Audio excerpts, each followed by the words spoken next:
Chapter 2 natural resources land soil and water का solution करेंगे हम आज। सॉल्यूशन करने से पहले मैं आपको एक इम्पोर्टेंट इन्फॉर्मेशन बता देता हूँ कि चैनल पर math, Hindi, science, social science, Sanskrit का कंप्लीट सिलेबस अवेलेबल है और सभी चैप्टर सभी सब्जेक्ट्स का लिंक मैं इसी वीडियो की डिस्क्रिप्शन में आपको दे दूँगा। तो आप एक बार वीडियो की डिस्क्रिप्शन और प्लेलिस्ट को ज़रूर चेक करें। तो शुरू करते हैं इसका सॉल्यूशन। ए पार्ट है इसका टिक द करेक्ट ऑप्शन। हमने करेक्ट ऑप्शन को टिक करना है। Which type of erosion leads to desertification. देखिए हम इसका सॉल्यूशन तो कर रहे हैं मगर इसको सिर्फ हम आंसर नहीं बताएंगे, इसको समझेंगे भी, इसको डिस्कस भी करेंगे। Which type of erosion leads to desertification. कौन सा टाइप ऑफ इरोजन है जिससे डेजर्टिफिकेशन होता है। डेजर्टिफिकेशन का मतलब है कि मरुस्थल बन जाना, किसी जगह का मरुस्थल बन जाना। अब जब कोई जगह कोई मरुस्थल बन जाती है तो वहाँ पर बहुत ही फिर कम पेड़ पौधे लगते हैं, ठीक है। वहाँ पर एक तरह से आप कहो कि वेजिटेशन होती ही नहीं। तो कौन सा ऐसा है भाई टाइप ऑफ इरोजन जिससे डेजर्टिफिकेशन होता है। Soil erosion, wind erosion, wave erosion, water erosion. तो विंड इरोजन के कारण क्या होता है भाई, डेजर्टिफिकेशन होता है, क्योंकि जो हवा होती है वो मिट्टी को, जो सॉइल होती है, जो फर्टाइल मिट्टी होती है, उसको उड़ा कर ले जाती है, ठीक है। मिट्टी को उड़ा कर ले जाती है तो फिर उसके कारण क्या होता है भाई, वहाँ पर जो वेजिटेशन है फिर वो नहीं लग पाती। तो इसके कारण क्या हो जाता है भाई, डेजर्टिफिकेशन हो जाता है उस जगह का। सेकंड है which type of the soil is which type of the following is suitable for restoring soil fertility. अगर हमने सॉइल फर्टिलिटी, जो मिट्टी की उपजाऊ शक्ति है, उसको अगर हमने रिस्टोर करके रखना है तो आपको क्या करना पड़ेगा। Terrace farming, contour ploughing, rotation of crops, shifting agriculture along the hill slopes. तो इसका आंसर देखो ये भी हो सकता है वैसे, रोटेशन ऑफ क्रॉप्स और काउंटर प्लॉइंग। काउंटर प्लॉइंग में क्या होता है, देखो ये सॉइल फर्टिलिटी क्यों चली जाती है, उपजाऊ शक्ति कम क्यों हो जाती है।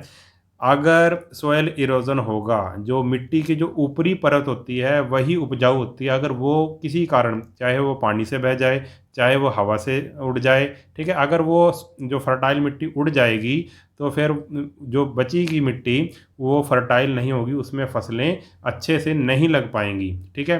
तो जो काउंटर प्लॉइंग होती है ये एक ऐसा मेथड होता है, आप एक्सप्लेनेशन वीडियो देख लेना। जो काउंटर प्लॉइंग होती है वो ऐसा मेथड होता है, उसमें फिर सॉइल इरोजन कम होता है। सॉइल इरोजन कम होगा तो मिट्टी की जो फर्टिलिटी है वो बनी रहेगी, ठीक है। तो इसका आंसर हो सकता है भाई काउंटर प्लॉइंग, ठीक है। और इसका आंसर ये भी हो सकता है रोटेशन ऑफ क्रॉप्स। देखो जब हम एक ही तरह की फसल लगाएंगे, अगर हम किसी जो खेत है मान लो उसमें एक ही तरह की बार बार वही फसल लगाते रहेंगे तो जो मिट्टी की वो जो फर्टिलिटी है वो बहुत ही कम हो जाएगी। इसलिए हमें अगर मिट्टी की फर्टिलिटी को बचा के रखना है तो हमें बदल बदल कर क्रॉप से लगानी चाहिए। कभी दाल वाले पौधे लगा दिए, कभी गेहूं लगा दी, कभी चावल लगा दिए, ऐसे बदल बदल के हमें लगाना चाहिए, ठीक है। तो इसके दोनों वैसे आंसर हो सकते हैं, तो आप ये कर लो काउंटर प्लॉइंग, ठीक है। थर्ड है which of the following is not a favour of multipurpose river valley project. जो मल्टीपर्पज रिवर वैली प्रोजेक्ट होते हैं, ठीक है, वो मतलब ये चार हमें ऑप्शन दिए हुए हैं, वो कौन सा इनमें से जो फेवर नहीं करता। नंबर एक कंट्रोल फ्लड्स।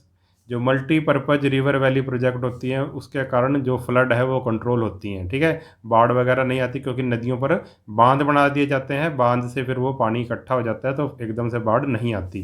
तो जो फ्लड है वो कंट्रोल हो जाती है, बाढ़ कंट्रोल हो जाती है। जनरेट हाइड्रो इलेक्ट्रिसिटी, इससे क्या होती है, अभी बिजली बनती है, ठीक है। डैम होएंगे तो डैम से क्या बनेगी, भी बिजली बनेगी पानी से। Large scale displacement of people, और लास्ट में है provide water for irrigation.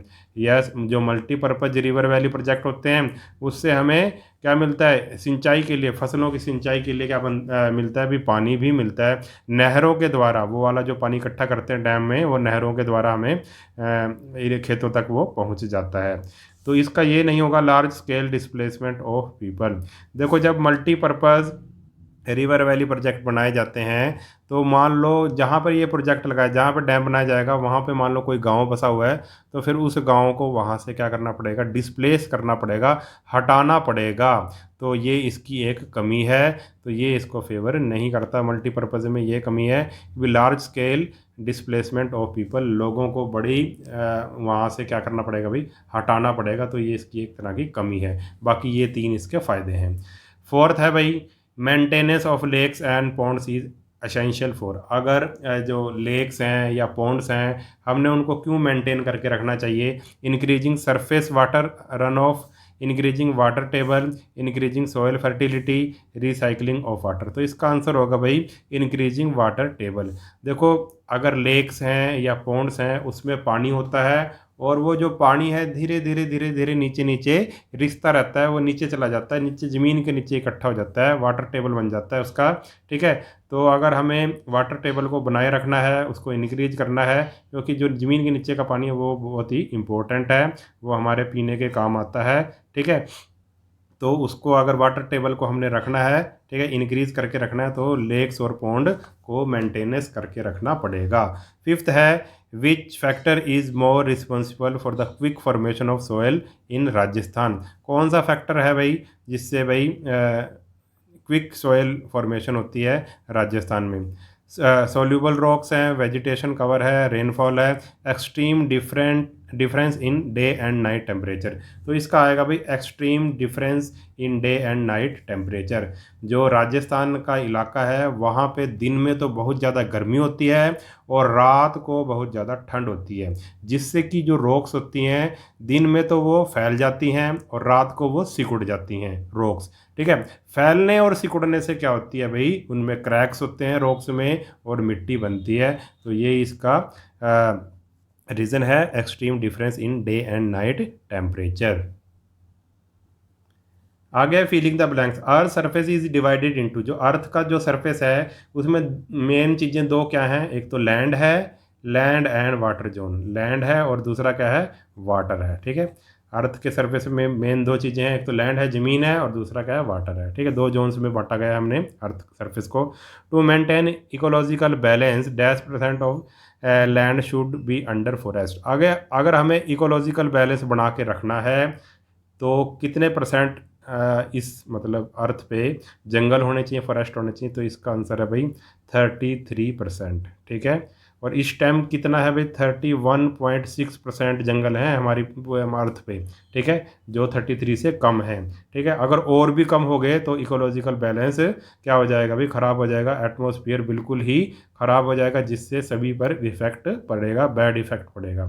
Third है, planting of trees is commonly known as. अगर प्लांटिंग ऑफ ट्री, पेड़ लगाने को क्या कहा जाता है, जंगल लगाने को, पेड़ लगाने को, वो उसको बोलते हैं एफोरेस्टेशन। ठीक है, फोर्थ है, the main source of fresh water. जो फ्रेश वाटर जो है उसका मेन सोर्स क्या है, वो है रेनफॉल। रेनफॉल से ही हमें क्या मिलता है भाई, फ्रेश वाटर मिलता है। ठीक है, तो रेनफॉल है उसका मेन सोर्स ऑफ।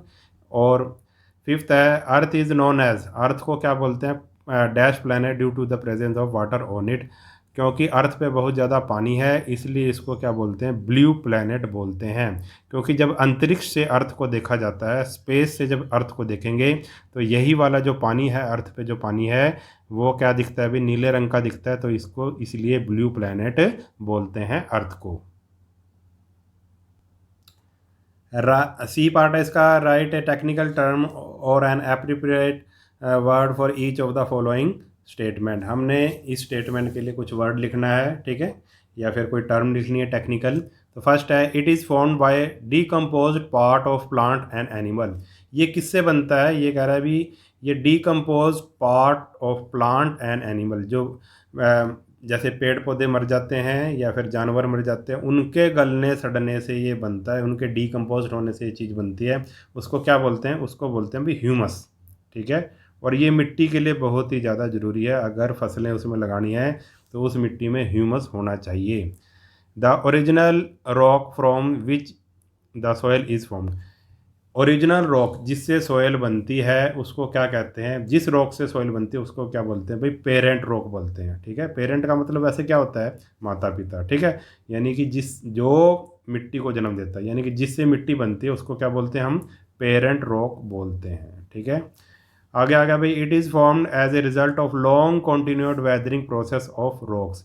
और ये किससे बनता है भाई, जो रॉक्स हैं, रॉक्स में वेदरिंग होती रहती है, टूट फूट होती रहती है, लगातार होती रहती है। उस चीज़ से क्या बनती है भाई, वेदरिंग से क्या बनती है, अगर रॉक है कोई, चट्टान है कोई, वो धीरे धीरे टूटती रहती है, वेदरिंग से क्या रिजल्ट बनता है, तो क्या चीज़ बनती है, उससे क्या फॉर्म होती है, सॉइल, मिट्टी बनती है उससे। ठीक है, और ये मिट्टी बनने में बहुत समय लग जाता है, हज़ारों साल लग जाते हैं। फोर्थ है, a project which serves various purpose at the same time.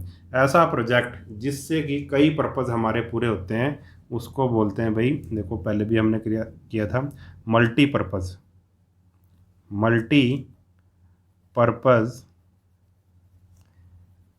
River valley project. ठीक है, रिवर वैली प्रोजेक्ट्स। ठीक है, क्या बोलते हैं भाई, ऐसा प्रोजेक्ट जिससे हमारे कई पर्पस पूरे हो जाते हैं तो उसको बोलेंगे multipurpose river valley project. Fifth है, the process in which the top layer of the soil is removed by the natural and human activity. ऐसा प्रोसेस जिससे जो सॉइल की जो टॉप लेयर होती है, ऊपर वाली जो परत होती है, वो रिमूव हो जाती है, हट जाती है, कहीं चली जाती है। ठीक है, उड़ जाती है या बह जाती है मिट्टी की जो ऊपर वाली परत है, by natural and human activity. या तो नेचुरल हो जाए हवा से, पानी से, या फिर ह्यूमन की एक्टिविटी से हो जाए, तो उस प्रोसेस को क्या बोलते हैं, उस प्रोसेस को बोलते हैं हम सोयल इरोजन। ठीक है, क्या बोलते हैं, सोयल इरोजन। ठीक है, तो इस वीडियो में हम इतना ही करेंगे। अगर वीडियो आपको अच्छा लगा है तो चैनल को सब्सक्राइब कर लेना और वीडियो को अपने सभी दोस्तों के साथ शेयर ज़रूर कर देना। मिलते हैं नेक्स्ट वीडियो में, तब तक के लिए नमस्कार।